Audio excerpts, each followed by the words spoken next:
دہکایا جائے گا، پھر اس سے ان کے ماتھے اور پہلو اور پیٹھیں داغی جائیں گی اور کہا جائے گا یہ ہے وہ جو تم نے اپنے لیے جمع کر رکھا تھا، اب اس جمع کرنے کا مزہ چکھو۔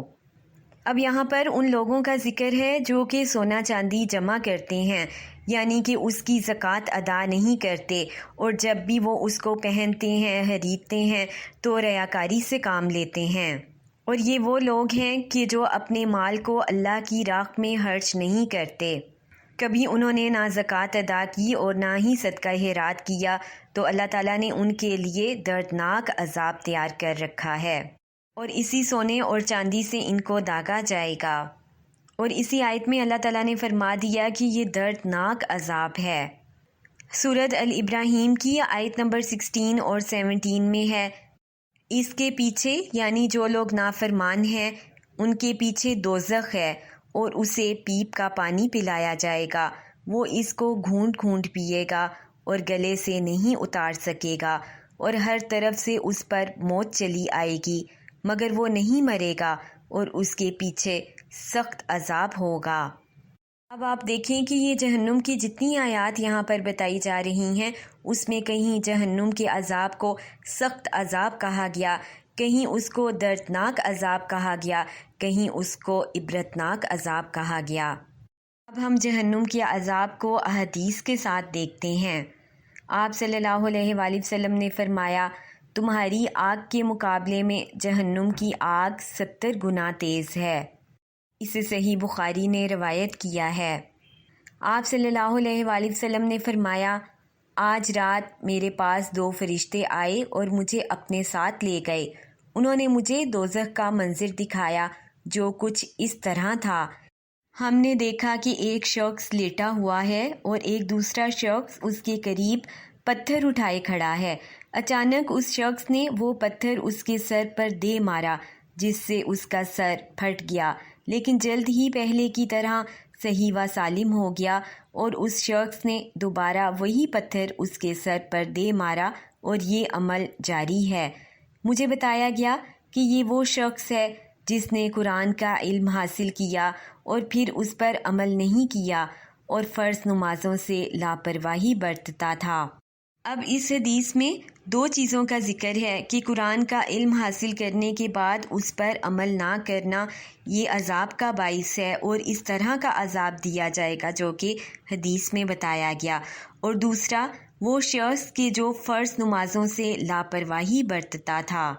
یعنی فرض نمازوں کو وہ کوئی اہمیت نہ دیتا، اگر وہ ان کو ادا بھی کرتا تو کبھی پڑھتا اور کبھی نہ پڑھتا، یا وہ شخص جو نمازیں پڑھتا تو تھا لیکن وہ اس میں خشوع و خضوع پیدا نہیں کرتا تھا، وضو صحیح طریقے سے نہیں کرتا تھا، یا ان کو وقت پر نہیں ادا کرتا تھا، یا ناگواری سے ادا کرتا تھا۔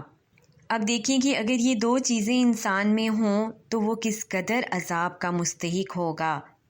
پھر آپ صلی اللہ علیہ وآلہ وسلم نے فرمایا کہ ہم نے دیکھا کہ ایک شخص لیٹا ہوا ہے اور ایک دوسرا شخص ایک تیز دھار والا ہوک نما چھرا لیے اس کے سر پر کھڑا ہوا ہے، جو اس نے اس شخص کے چہرے کے ایک جانب گاڑ کر اس کے ایک گال، ایک نتنے اور ایک آنکھ کو گدی تک چیر دیا۔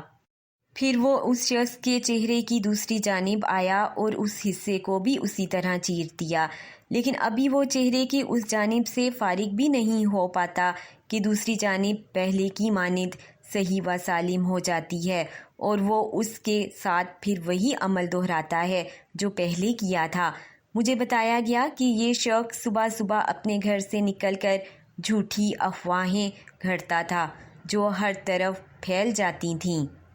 اب اس حدیث پر اگر غور و فکر کریں تو کتنے ہی لوگ اس طرح کے ہیں کہ جو کہ اس جھوٹ کو جھوٹ ہی نہیں سمجھتے، سنی سنائی بات کو آگے پہنچا دیتے ہیں۔ اب ہم دیکھیں کہ کتنی ہی خبریں اس طرح کی ہیں جو کہ ہم ٹی وی یا موبائل کے ذریعے ہم دیکھتے اور سنتے ہیں کہ جس میں کوئی سچائی نہیں ہوتی، من گھڑت افواہیں ہوتی ہیں، جھوٹ ہی جھوٹ ہوتا ہے، اور ہم بغیر تصدیق کے ان میسیجز کو آگے فارورڈ کرتے ہیں۔ اب ذرا اس حدیث پر وہ لوگ غور و فکر کریں کہ جو کہ بات بات پر جھوٹ بولتے ہیں، لوگوں کو دھوکہ دیتے ہیں، یا بعض لوگ اس انداز سے بات کرتے ہیں کہ جس سے سچائی کی تصدیق ہی نہیں ہو پاتی، یعنی ایسے لوگ اپنی بات میں جھوٹ کا سہارا لیتے ہیں۔ تو ایسے لوگ یہ جان لیں کہ حدیث کے مطابق ان کے ساتھ کس طرح کا معاملہ ہونے والا ہے۔